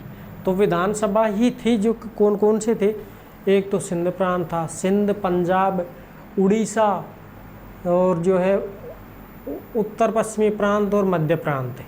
ऐसे कुल मिलाकर के कितने थे, 5 प्रांत थे, जिसके अंदर केवल यही थी, विधानसभा ही थी। अब हम आगे बढ़ते हैं, इसकी स्क्रीनशॉट ले लीजिए आप। अब इनके चुनाव करवाते हैं हम 11 प्रांतों में। चलिए इनके हम चुनाव करवा देते हैं 1937 के ही। तो ये जो अधिनियम चला था, इस अधिनियम के तहत, इस एक्ट के तहत, इस एक्ट के तहत 1947 तक चुनाव हुए, 1947 तक चुनाव हुए, ठीक है। क्योंकि बाकी कोई ऐसा एक्ट आया नहीं जो कि चुनाव करवा सके, इसलिए इसी अधिनियम को मूल आधार बना करके, और इस अधिनियम के तहत, क्योंकि इसके अंदर ही जो है सार्वजनिक जो है निर्वाचन प्रणाली यहाँ पर लागू की गई थी, जिसको हम बोलते हैं सार्वजनिक प्रतिनिधित्व निर्वाचन प्रणाली, जिसको बोलते हैं सांप्रदायिक निर्वाचन प्रतिनिधित्व प्रणाली। तो वो सिस्टम यहाँ पर लागू कर दिया गया था, इसलिए इसको चुनाव में काम में लिया गया, और 1947 तक इसी अधिनियम के तहत क्या होंगे, चुनाव होंगे। और इसके अलावा मैं बात बताऊं कि जो है 1858 एक्ट को समाप्त किया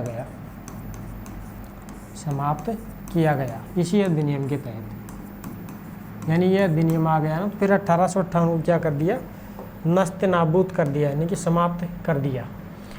और 1937 में 11 प्रांतों में प्रांतीय विधानमंडलों का क्या हुआ, चुनाव हुआ। 11 प्रांतों की विधानमंडलों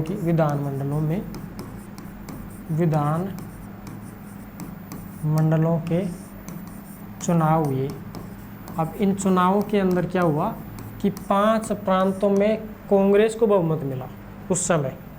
कब, 1937 में 5 प्रांतों में कांग्रेस को बहुमत, 5 प्रांतों में कांग्रेस को बहुमत मिला। आज़ादी से पहले की बात बता रहा हूँ मैं। ये कांग्रेस की स्थापना कब हुई थी, 1885 में हो गई थी ना। अध्यक्ष कौन था इसका, A.O. ह्यूम, ठीक है, याद रखा करो हर चीज़ को। तो 5 प्रांतों में जो कांग्रेस को क्या मिला, बहुमत मिला, कांग्रेस को बहुमत प्राप्त।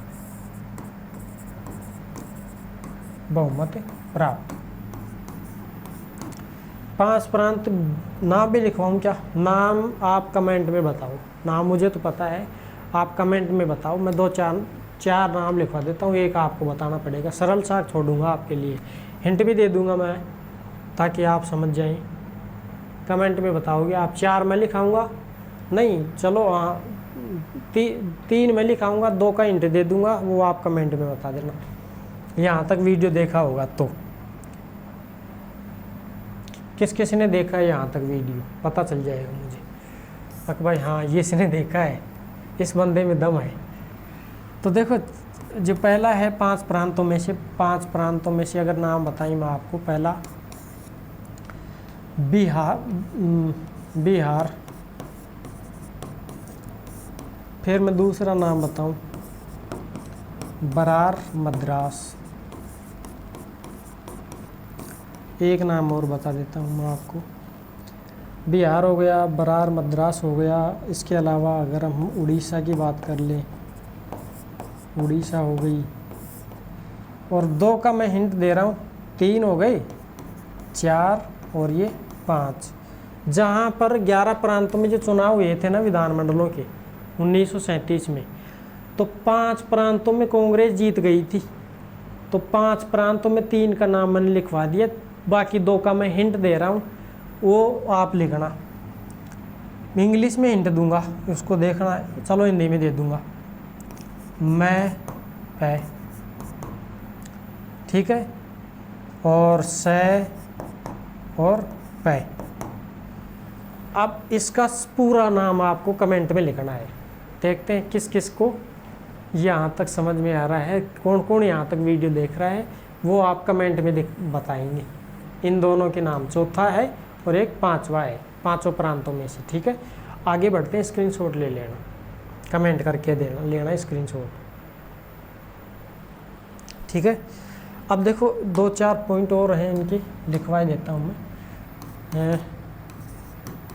गवर्नर जनरल द्वारा नियुक्तियाँ,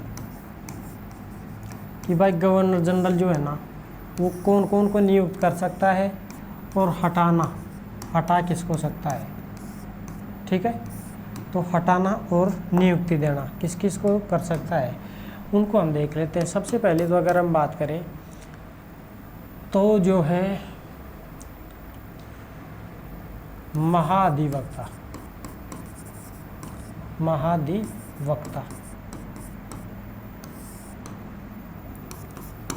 दूसरा है वित्तीय सलाहकार,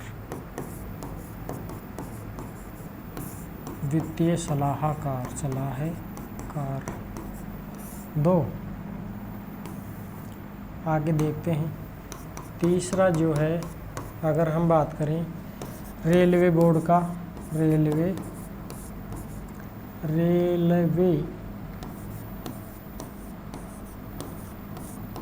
रेलवे बोर्ड का अध्यक्ष और सदस्य, अध्यक्ष प्लस सदस्य, इसको क्या कर सकता है, नियुक्त भी कर सकता है, हटा भी सकता है। इसके अलावा अगर हम बात करें तो आरबीआई के गवर्नर प्लस डिप्टी गवर्नर,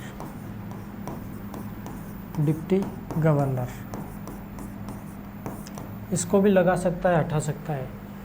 तो ये कुछ पॉइंट हैं जिनको वो हटा भी सकता है, लगा भी सकता है। एक पॉइंट और लिख लो, चौथा पॉइंट, यूपीएससी के सदस्य, यानी कि संघ लोक सेवा आयोग के जो सदस्य थे ना, उसके सदस्यों को भी ये हटा सकता है और लगा भी सकता था। तो ये कुछ पॉइंट हैं जिनकी नियुक्तियाँ कौन कर सकता था, गवर्नर जनरल खुद अपने द्वारा कर सकता था। और एक पद हुआ करता था उस समय भारत सचिव का, देखो भारत सचिव का पद हुआ करता था, भारत सचिव गवर्नर जनरल के प्रति ब्रिटिश सरकार हेतु उत्तरदायी, नहीं, जो भारत सचिव था ना, इस भारत सचिव से काम कौन कराया करता था, गवर्नर जनरल। तो गवर्नर जनरल के प्रति यानी कि ब्रिटिश सरकार के प्रति गवर्नर जनरल उत्तरदायी, ब्रिटिश सरकार के प्रति गवर्नर जनरल उत्तरदायी, यानी कि जो अगर गलती करेगा ना ये, तो गवर्नर जनरल को पकड़ेंगे कि बोल भाई तेरे अंडर काम कर रहा है तो तू ध्यान नहीं दिया इसका, इसलिए स्क्रीनशॉट ले लेना। मैं आगे बढ़ता हूँ, थोड़ा सा ऊपर कर देता हूँ इसको, आगे बढ़ेंगे, स्क्रीनशॉट लो फटाफट। ठीक है, आगे बढ़ते हैं, चल रहे। हाँ, अभी नियुक्तियाँ हो गई। अब देखो मैं आपको बता देता हूँ थोड़ा सा कि इसके कौन कौन कैसे कैसे सदस्य थे। केंद्रीय विधानमंडल, केंद्रीय विधानमंडल इसको समझते हैं। ये धारा कौन सी के तहत था? ये धारा 18 के तहत, धारा 18। इसको जो है दो भागों में विभाजित किया गया। एक में था गवर्नर जनरल, और एक में थे दो सदन। अब ये दोनों सदन जो हैं इनको हम देख लेते हैं, दोनों सदनों को। देखिए धारा 102 में मैंने आपको बताया था क्या कुछ, अभी लिखवा दूंगा। धारा 102 में,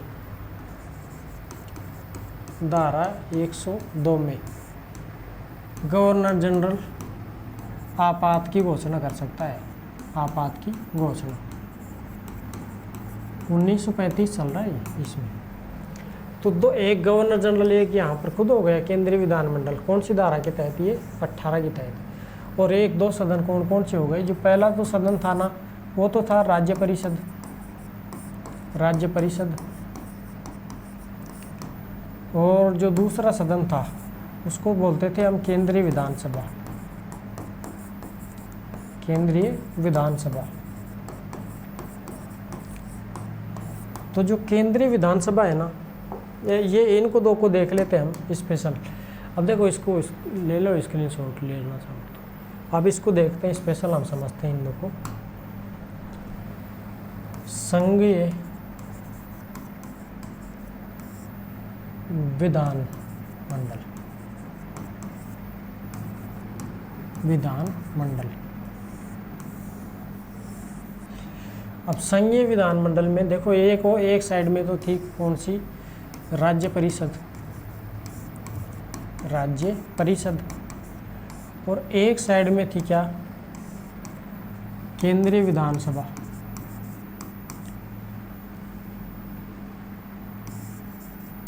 केंद्रीय विधानसभा। तो देखो इन दोनों को ही हम देख लेते हैं। केंद्रीय विधानसभा को इधर लिख ली, केंद्रीय विधानसभा।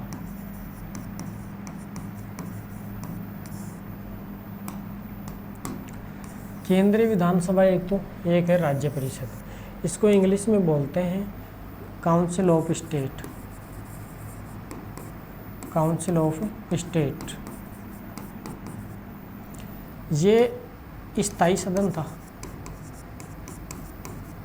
स्थायी सदन था। ये था अस्थायी सदन, अस्थायी नहीं, इसमें स्थायी स्थायी नहीं था कुछ भी। इसको जो है ये तो वो तो विधानसभाओं की बात थी। इसको बोलते थे सेंट्रल असेंबली, सेंट्रल असेंबली।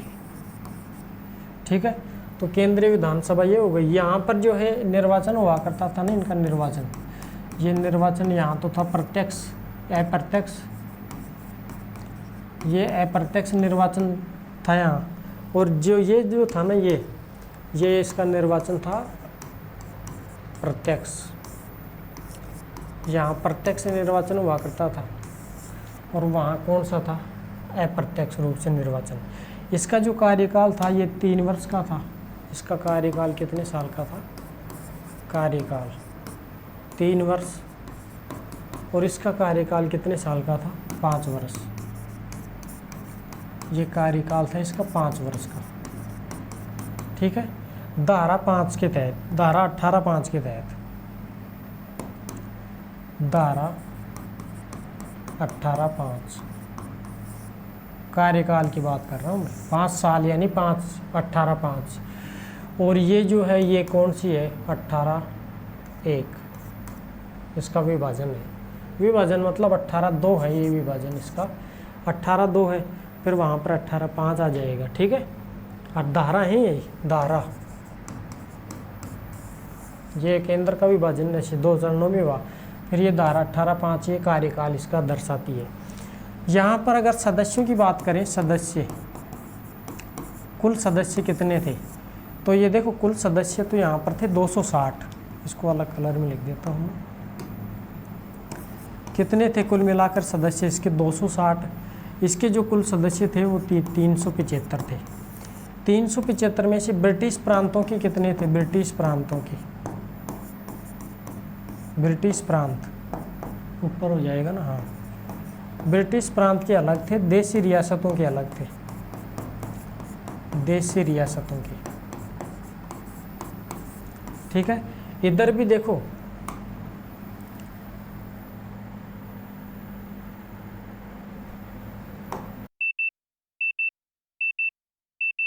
के अलग थे, ब्रिटिश प्रांत और देशी रियासतें, देशी रियासतें। तो जो है इनके जो सदस्य हैं ना, ये कुछ इस प्रकार से हुआ करते थे, हम देख लेते हैं इनको। ब्रिटिश प्रांत, देशी रियासतें, ब्रिटिश प्रांत, देशी रियासतें। देखो 260 में से ब्रिटिश प्रांतों के जो थे सदस्य वो तो थे, यहाँ पर तो थे देशी रियासतों के 104 सदस्य, और इधर थे 154 सदस्य। तो 154 और 104 को जोड़ें तो कितने हो गए, कुल हो जाना चाहिए 154 और 104, 260 हो गई, नहीं हुए, 156 सदस्य थे इधर, 156 सदस्य, ठीक है। यहाँ 104 थे देशी रियासतों में। फिर अगर इधर बात करें तो यहाँ पर 260 थे, और इधर देशी रियासतों में 375 में से 260 गए तो कितने बचे, 375 में से 260 गए तो 5 के 5, 7 में 6 गए तो 1, 3 में से 2 गए तो 115, 114 सदस्य थे, 15 नहीं थे। इधर थे 114 सदस्य, नहीं 125 सदस्य थे ना इधर, 125 सदस्य, 260 ये 200 300, हाँ 125 सदस्य थे इधर। तो 125 सदस्य देशी रियासतों की। अब देखो इधर मैं बीच में लाइन खींचूंगा, फिर ये कहोगी, इन दो को मैं बांट रहा हूँ ऐसे अलग अलग क्षेत्रों में, और मोटा करता हूँ, और कर देना, मैं ऐसे लाइन खींचूंगा, अलग अलग करूँगा इनको, गचड़ पचड़ हो जाएगा वरना। फिर देखो वो केंद्रीय विधानसभा है, ये राज्य परिषद है। यहाँ पर 156 है ब्रिटिश प्रांतों से, देशी रियासतों से 104 है। अब 104 में से कुल महिलाओं की सीट कितनी है, प्रश्न पूछ लिया गया। अब प्रश्न पूछ लिया तो इसका उत्तर भी देना पड़ेगा। बताओ, राजस्थान से सदस्य हैं इसके कुल 20, राजस्थान से। महिला सीट कितनी है, महिला सीट है इसकी 6। बताओ कितनी है, 6। प्रश्न आ चुका है, यहाँ मोस्ट है ये चीज़। यहाँ पर जो है ये तो ब्रिटिश प्रांतों के तो वो प्रांत ही रहेंगे। 125 में से राजस्थान के सदस्य हैं कितने, कुल 17, और महिला सीट कितनी है, 9। महिला सीट कितनी है, 9। कुल 9 महिलाओं की सीट है 125 देशी रियासतों में। यानी कि केंद्रीय विधानसभा में तो देशी रियासतों से 9 महिलाएं शामिल हुई थी केंद्रीय विधानसभा में 1935 अधिनियम में, और राज्य परिषद में महिला सदस्य कितनी सीट शामिल हुई थी, 6 महिलाएं देशी रियासतों की ओर से शामिल हुई थी। तो ये थे इसके कुछ केंद्रीय विधानसभा के विभाजित आंकड़े। इसको स्क्रीनशॉट ले लेना आप। आगे बढ़ते हैं, ठीक है। अब हम कौन व्यक्ति किसकी इसके अधिनियम के बारे में क्या क्या कथन बोलता है उसके हम देख लेते हैं। कथन के ऊपर हम चर्चा करेंगे कि किस व्यक्ति ने क्या कुछ कहा है। देखो सबसे पहले तो मैं बताऊं आपको, नेहरू जी ने क्या कहा। नेहरू शॉर्ट रूप से लिख देते हैं। नेहरू जो है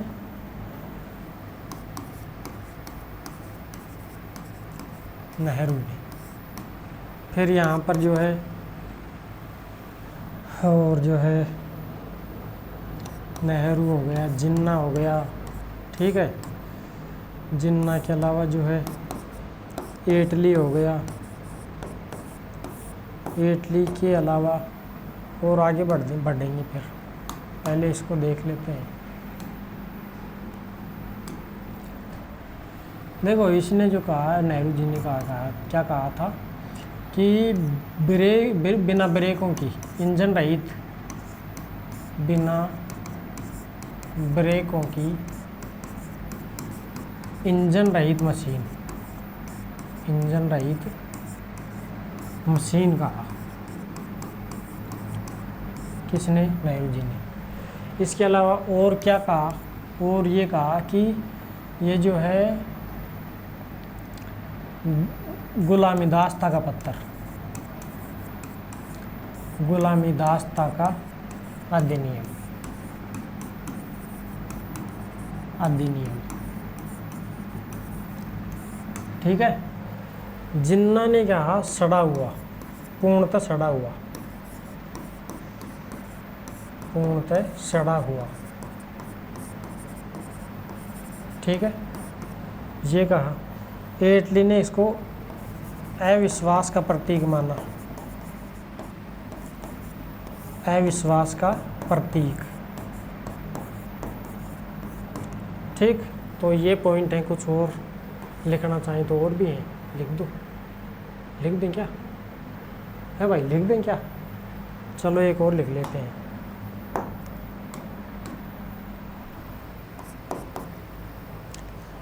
एक है सी चक्रवर्ती, सी, अरे वो क्या नाम है इसका, चक्कर, वो भूल गया मैं तो, सी राजगोपालाचारी, सी राजगोपालाचारी, सी राजगोपालाचारी ने क्या कहा है? चलो इसको हटाओ, हाँ लिख लो, लिख लो, ये मोस्ट है। सी राजगोपालाचारी,